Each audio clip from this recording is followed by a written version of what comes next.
Selamat berjumpa siswi, siswa SMA dimanapun berada. Selamat pagi. Sebelumnya, Namo tassa bhagavato arahato sama sambuddhassa. Namo tassa bhagavato arahato sama sambuddhassa. Namo tassa bhagavato arahato sama sambuddhassa. Namo Buddhaya. Pembahasan hari ini adalah bab 1 kelas 12, yaitu alam semesta dalam perspektif agama Buddha. A. Pengertian alam semesta. Dalam agama Buddha, alam semesta dikenal dengan loka. Loka mempunyai unsur terdiri dari nama dan rupa. Rupa merupakan unsur materi di alam semesta ini. Unsur rupa bagi makhluk hidup dikenal dengan jasmani. Unsur materi yang lain di dalam semesta seperti tanah, batu, tumbuhan, dan bangunan, semua unsur materi di alam semesta berproses dan mengalami kehancuran.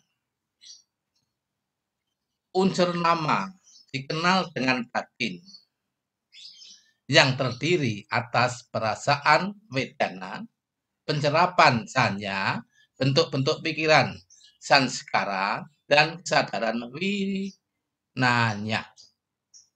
Perasaan, pencerapan, dan bentuk-bentuk pikiran disebut juga cetasika, sedangkan kesadaran disebut dengan cita.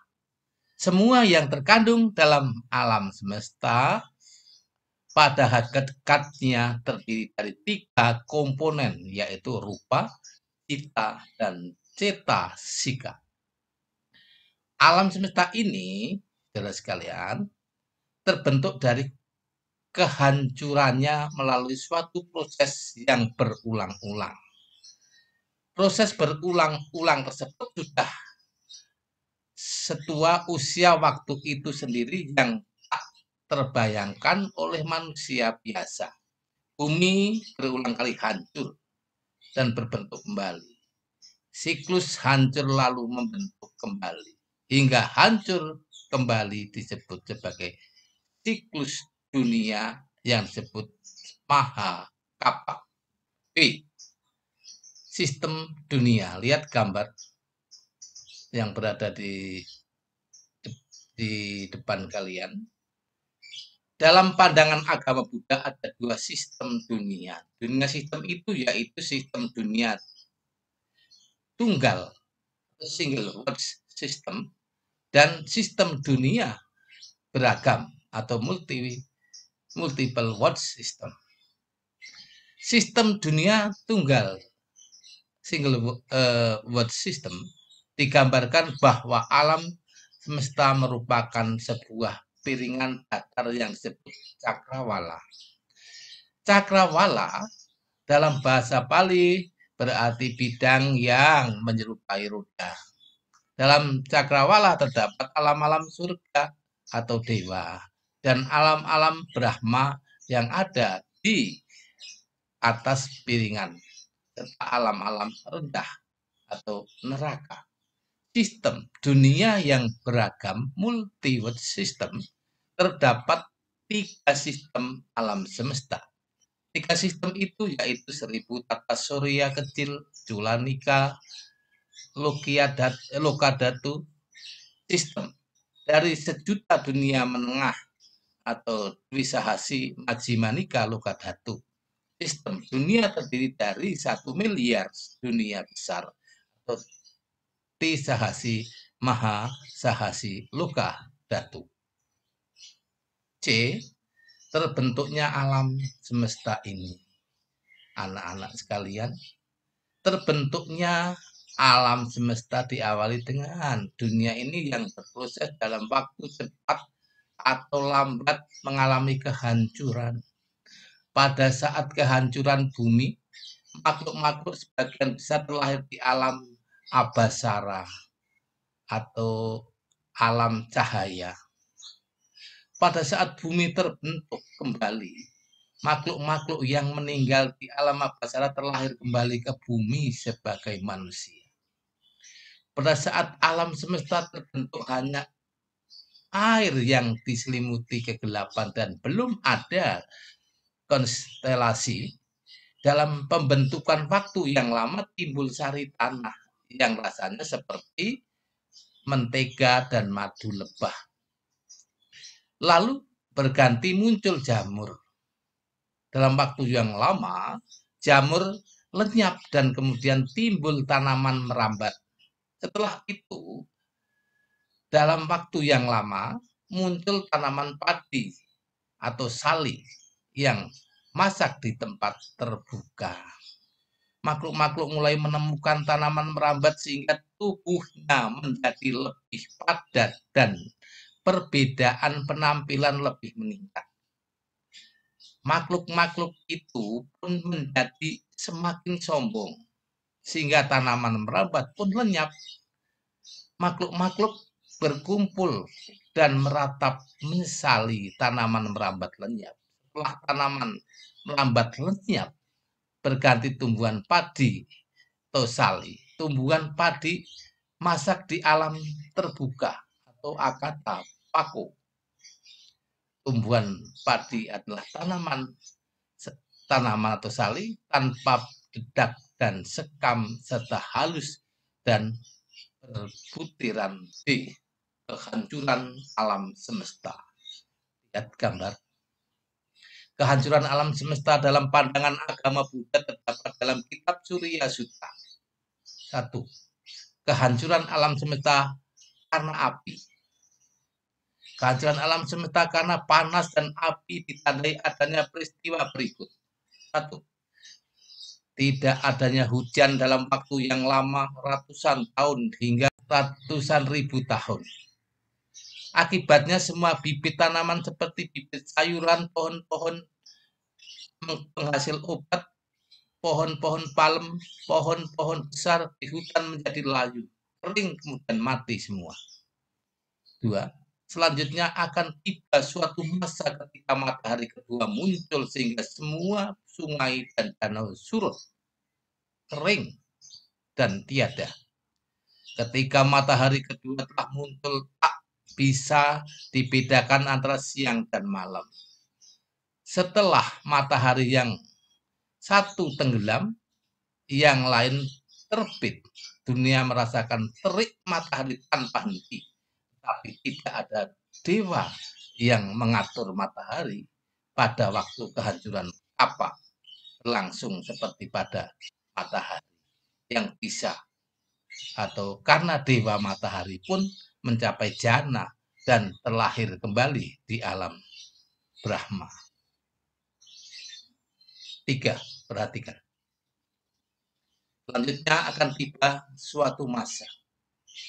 Matahari ketiga muncul sehingga semua sungai besar seperti sungai Gangga, sungai Yamuna, sungai Ajirawati, sungai Sarahbu akan menguap, surut, kering, dan tiada. 4. Selanjutnya akan tiba suatu masa.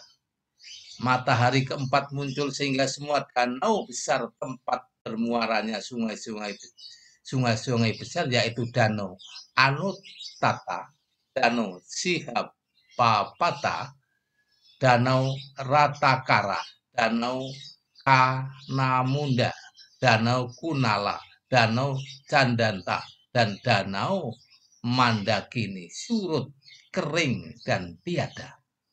5. Selanjutnya akan tiba suatu masa matahari kelima muncul lagi sehingga air maha surut 100 yugyana, lalu surut 200 yugyana, 300 yugyana, 400 yugyana, 500 yugyana, 600, 700 yugyana.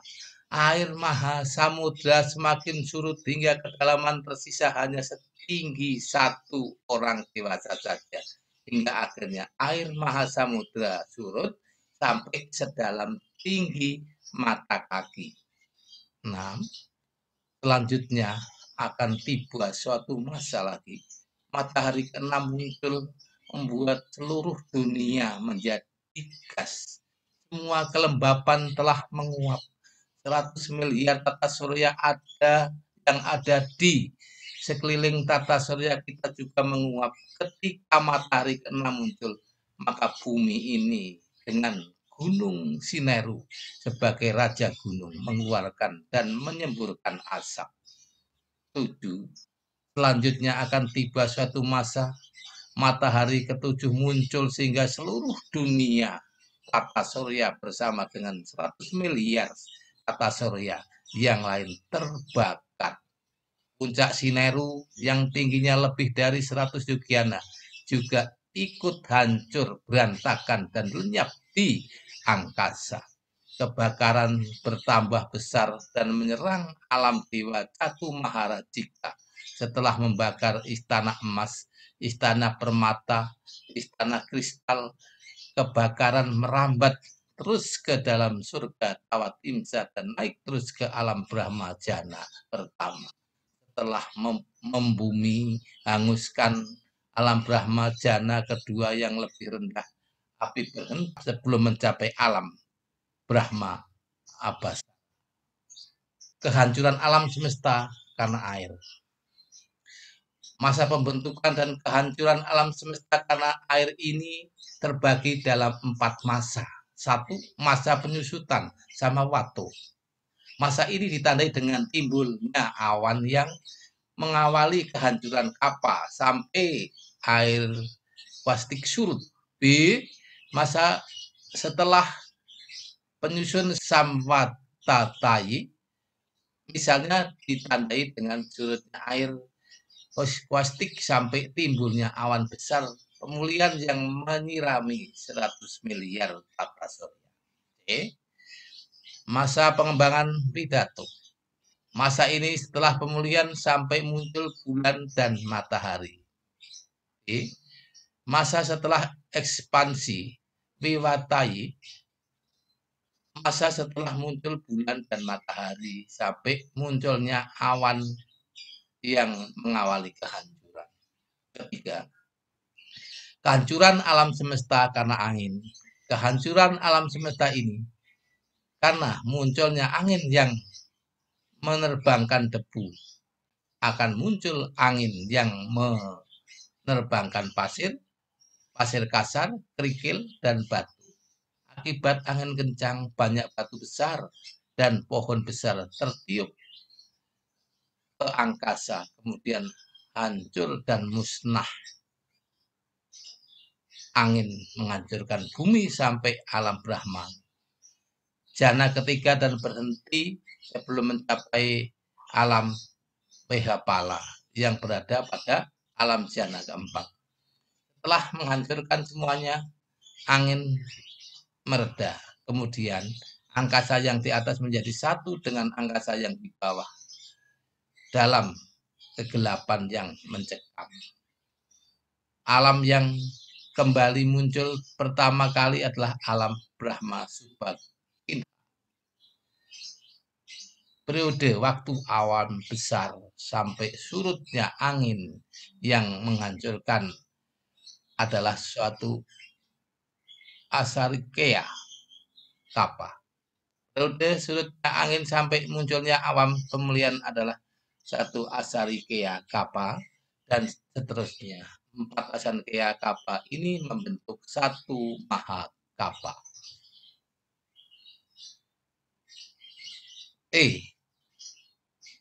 Kehidupan manusia dengan alam semesta. Pemanfaatan lingkungan dalam kitab Jataka.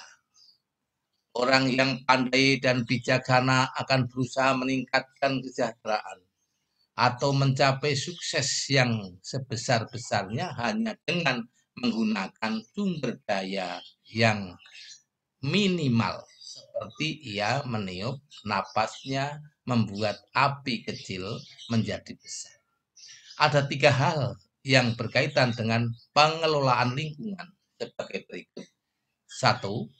Mengembangkan pemahaman dan kebijaksanaan untuk kebenaran yang menguasai hubungan antara lingkungan dan manusia. 2. Memahami lingkungan dengan suara hati dan pikiran. 3. Memahami etika moral mengenai lingkungan. Setelah mendengarkan paparan dari Bapak, ambil kesimpulan dengan cara Bapak menguji atau uji kompetensi pengetahuan, kerjakan di rumah, dan nanti kata selesai tolong dikirimkan ke Bapak. Sekian, terima kasih. Namo Buddhaya. Sadu, sadu.